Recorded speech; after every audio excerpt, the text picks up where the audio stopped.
एक लड़की थी, बहुत ही खूबसूरत। जितनी वह सुंदर थी उतनी ही ईमानदार। न किसी से झूठ बोलना, न किसी से फालतू की बातें करना, बस अपने काम से काम रखना। उसी क्लास में एक लड़का था। वह मन ही मन उससे बहुत प्यार करता था। लड़का अक्सर उसके छोटे मोटे काम कर दिया करता था। बदले में जब लड़की मुस्कुरा कर थैंक यू कहती थी तो लड़के की खुशी की सीमा नहीं रहती थी। एक बार की बात है, दोनों लोग साथ साथ घर जा रहे थे। तभी जोरदार बारिश होने लगी। दोनों को एक पेड़ के नीचे रुकना पड़ा। पेड़ बहुत छोटा था।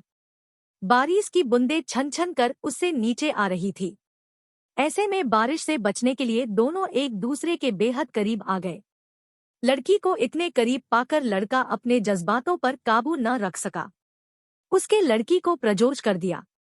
लड़की भी मन ही मन उसको चाहती थी, इसलिए वह भी राजी हो गई और इस तरह दोनों का प्यार परवान चढ़ने लगा। एक बार की बात है, लड़की उसी पेड़ ने नीचे लड़के का इंतजार कर रही थी। लड़का बहुत देर से आया। उसे देखकर लड़की नाराजगी से बोली, तुम इतनी देर से क्यों आए? मेरी तो जान ही निकल गई थी। यह सुनकर लड़का बोला, जाने मन, मैं तुमसे दूर कहाँ गया था, मैं तो तुम्हारे दिल में ही रहता हूँ। तुम्हें यकीन न हो तो अपने दिल से पूछ लो।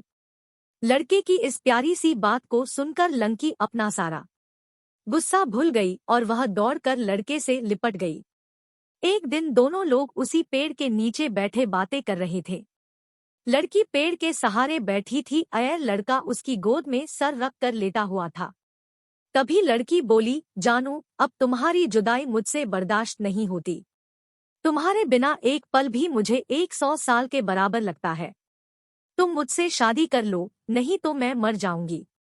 लड़के ने झट से लड़की के मुंह पर अपना हाथ रख दिया और बोला, मेरी जान, ऐसी बात मत किया करो। अगर तुम्हें कुछ हो गया तो मैं कैसे जिंदा रहूंगा?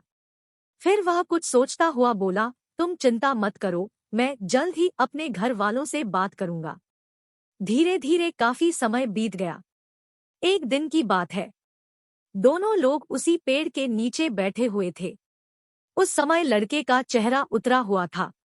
लड़की के पूछने पर वह रुआंसा होकर बोला, जान, मैंने अपने घर वालों को बहुत समझाया पर वे हमारी शादी के लिए तैयार नहीं है। उन्होंने मेरी शादी कहीं और पक्की कर दी है। यह सुनकर लड़की का कलेजा फट पड़ा। उसका मन हुआ कि वह जोर जोर से रोए, लेकिन उसने अपने जज्बात पर काबू पा लिए और बोली, मैंने तुमसे सच्चा प्यार किया है, मैं तुम्हें कभी भुला नहीं सकती। प्लीज मुझे माफ कर देना। लड़का धीरे से बायला, वैसे अगर तुम चाहो तो अब से हम एक अच्छे दोस्त रह सकते हैं। लड़की यह सुनकर जोर जोर से रोने लगी। लड़के ने उसे समझाया और फिर दोनों लोग रोते हुए अपने अपने घर चले गए। देखते ही देखते लड़के की शादी का दिन आ गया। लड़के को यकीन था कि उसकी शादी में उसकी दोस्त जरूर आएगी, पर ऐसा नहीं हुआ। हाँ, लड़की का भेजा हुआ एक गिफ्ट पैक उसे जरूर मिला। लड़के ने कांपते हाथों से उसे खोला। उसे देखते ही वह बेहोश हो गया। गिफ्ट पैक में और कुछ नहीं, खून से लथपथ लड़की का दिल रखा हुआ था और साथ ही में थी एक चिट्ठी जिसमें लिखा हुआ था, अरे पागल, अपना दिल तो लेते जा वरना अपनी पत्नी को क्या देगा। दोस्तों, हमारी जिंदगी का सबसे खूबसूरत एहसास प्यार ही है, जो हमको आपको हर किसी को होता है, पर क्या हम उसको अपना पाते हैं? कभी हम गलत तो कभी साथी गलत, दोनों सही तो घरवाले गलत, पर क्या प्यार गलत होता है? नहीं तो मित्रों, प्यार करो लेकिन खिलवाड़ मत करो।